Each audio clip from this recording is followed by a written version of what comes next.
Alright guys, welcome to the video. In today's video we're going to be discussing a part that I actually did install on a vehicle a couple of months ago. I put it on the vehicle around Thanksgiving break. That's, it's February now, almost going into March now, so it has been a pretty long time.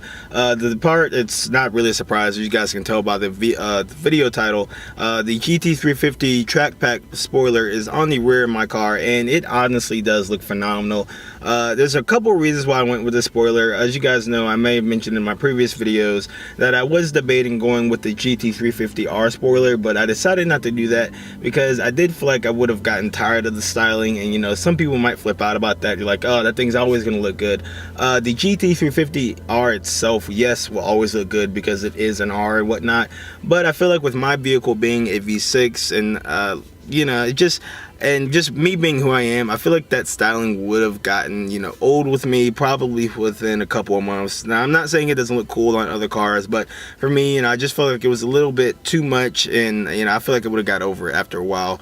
So I did go with this spoiler, and honestly, with it being something that basically Ford designed, now I did get this part from American Muscle, and I'll put the link in the description for that, but the actual design of this, it just goes so great with the body lines of the vehicle. Honestly, this spoiler pops the car. As you guys know, I really haven't done too many visual modifications. The only visual modifications that I've done to the car is window tint, the 3.7 liter badges, which in my opinion, don't really count. Along with the window tint, they don't really count. And I did do some lowering springs, and you can notice that the car is lowered, especially parked beside stock vehicles, stock Mustangs especially.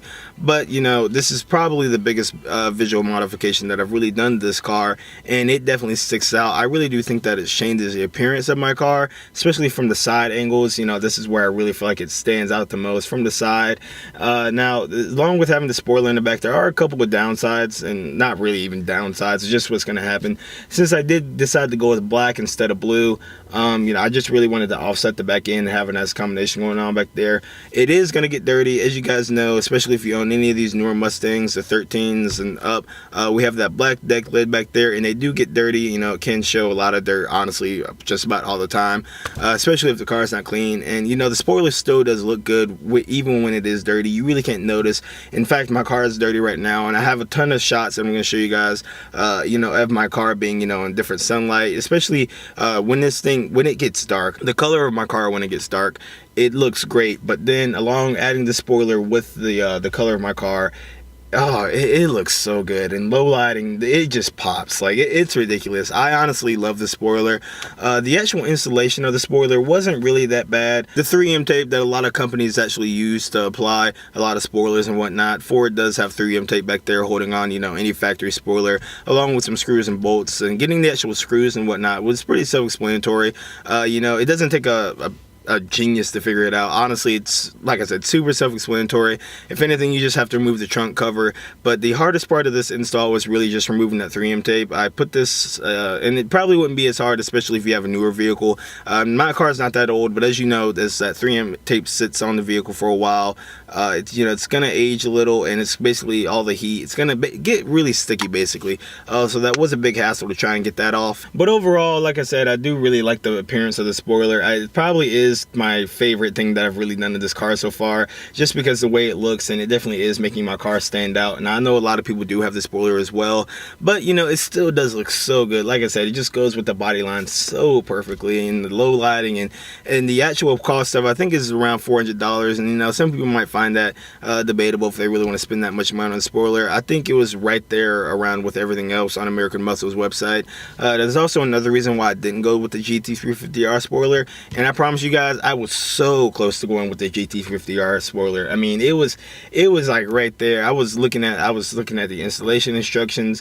I also, with that spoiler, would have had the holes left over, and they do have some spoilers that come like that that will cover the holes. The GT50R spoiler, or at least they're designed like that one, but it didn't look right in my opinion. And then also, I do kind of feel weird that if that spoiler isn't carbon fiber, in a way, doesn't still look right in my opinion. Like I said, it's just me being picky, but I really am happy that I went this route instead of the GT350R spoiler. The last thing to talk about with the spoiler is I do feel like I'm probably going to do some more work on the back end now that I've already kind of started back there for the most part.